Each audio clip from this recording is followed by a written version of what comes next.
Hello friends, welcome to Krishna academy. Friends, આજે આપણે એસાઇનમેન્ટનું આ ચિત્રનું વર્ણન છે તે જોશું. આ તમારે 6 માસિકની પરીક્ષા 14 અથવા તો 17 તારીખે લેવાની છે. એસાઇનમેન્ટ 6 માસિકની આવી ગયેલી છે, ગાલા એસાઇનમેન્ટ, તેનું આ ચિત્ર મૂકેલું છે. તો ક્રિષ્ના એકેડમી 1976ને સબસ્ક્રાઇબ કરી લેજો. તો ઘણા બધા 10માના ઇંગ્લિશના અને મેથ્સ ગણિતના વિડીયો મૂકેલા છે. તો હવે આપણે ચિત્રનું વર્ણન જોઈએ. તો ચિત્ર શેનું છે? સીશોર એટલે દરિયા કિનારોનું ચિત્ર છે. દરિયા કિનારે બાળકો રમી રહ્યા છે તેનું એક આ ચિત્રનું આપણે વર્ણન જોશું. તો પેલું વાક્ય શેનું છે? તે જે હોય તે લખી શકાય. This is the picture of the seashore. આ સમુદ્ર કિનારાનું અથવા તો બીચ પણ કહી શકાય. This is the picture of the seashore. આ દરિયા કિનારાનું ચિત્ર છે. પેલું વાક્ય લખાઈ ગયું. પછી બીજું વાક્ય છે કે there are many children on the seashore. તો ઘણા બધા બાળકો આપણે દેખાઈ રહ્યા છે. સમુદ્ર કિનારા ઉપર આપણે ઘણા બધા બાળકો દેખાઈ રહ્યા છે. તો આપણે ધેર આરથી વાક્ય ચાલુ કરવાનું છે. There are many children on the seashore. દરિયા કિનારા પર ઘણા બાળકો છે.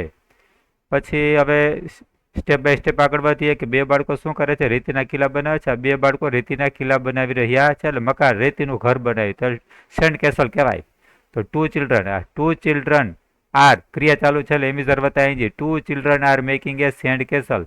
તો બે બાળકો એક રેતીનો ઘર બનાવી રહ્યા છે. બરાબર, આ વાક્ય થયું.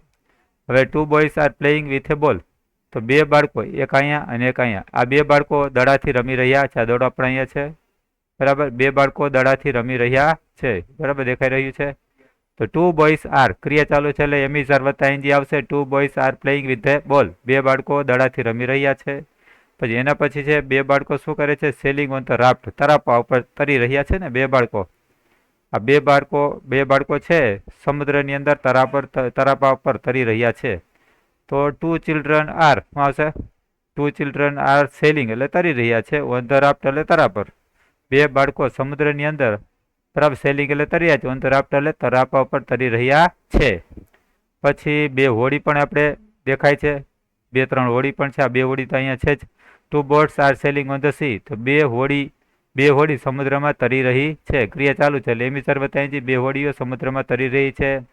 એ boy is sailing in the boat. એક છોકરો હોડીમાં બરાબર સફર કરી રહ્યો છે. સેલિંગ તરી રહ્યો છે, સફર કરી. એક છોકરો સેલિંગ એટલે તરી રહ્યો છે. ઇન ધ બોટ એટલે હોડીની અંદર અહીં તરી રહ્યો છે. પછી એના પછીનું વાક્ય છે એક છોકરો રેતીમાં આરામ કરે છે ને. આ છોકરો ખુરશીમાં છે. A boy is resting on the chair. તો એક છોકરો ખુરશી પર આરામ કરી રહ્યો છે, resting. And the other boy is resting on the sand. તો બે છોકરાને આપણે વાત લઈ લીધી છે. એક છોકરો ખુરશી પર રેસ્ટિંગ ઓન ધ ચેર, તો ખુરશી પર આરામ કરી રહ્યો છે. અને બીજો છોકરો અધર બોય એટલે બીજો છોકરો રેસ્ટિંગ ઓન ધ સેન્ડ એટલે કે આ જમીન ઉપર રેતી ઉપર આરામ કરી રહ્યો છે. ધેર ઇઝ અ બોલ નિયર ધ એમ્પટી ચેર. એક ખાલી ખુરશીની બાજુમાં દડો પણ પડેલો છે. સ્થિતિ સ્થિર છે, એટલે ધેર ઇઝ વાક્ય થાય. ધેર ઇઝ અ બોલ નિયર ધ એમ્પટી એટલે ખાલી ખુરશીની બાજુમાં એક દડો છે. ફોર બર્ડ્સ એને kite are flying in the sky. 4 પક્ષીઓ, 1 2 3 અને 4 પક્ષીઓ છે. એક પતંગ આકાશમાં ઉડી રહ્યો છે. તો આ 3 અહીંયા પક્ષી છે, 4 પક્ષી છે અને એક પતંગ. આપણે બધે ભેગું વાક્ય લખી નાખ્યું છે સેન્ટેન્સ. 4 પક્ષીઓ, તો ફોર બર્ડ્સ અને kite are flying in the sky, આકાશમાં ઉડી રહ્યા છે. પછીનું વાક્ય છે કે ધ સન ઇઝ બરાબર, the sun is shining in the sky. તો આકાશમાં સૂર્ય ચમકી રહ્યો છે. આકાશમાં સૂર્ય ચમકી રહ્યો છે. All the children are enjoying. બધા બાળકો આનંદ માણી રહ્યા છે. તો બધા બાળકો શું કરે છે? આનંદ, દરિયા કિનારા રમવાનો આનંદ માણી રહ્યા છે. All the children are enjoying. બધા બાળકો આનંદ માણી રહ્યા છે. તો અહીં આપણા ચિત્રનું વર્ણન પૂરું થઈ ગયું છે મિત્રો. તો નવા પિક્ચર જોવા માટે ક્રિષ્ના એકેડમી 1976ને સબસ્ક્રાઇબ કરી લેજો. મેથ્સના પણ વિડીયો મૂકેલા છે. Okay, thank you.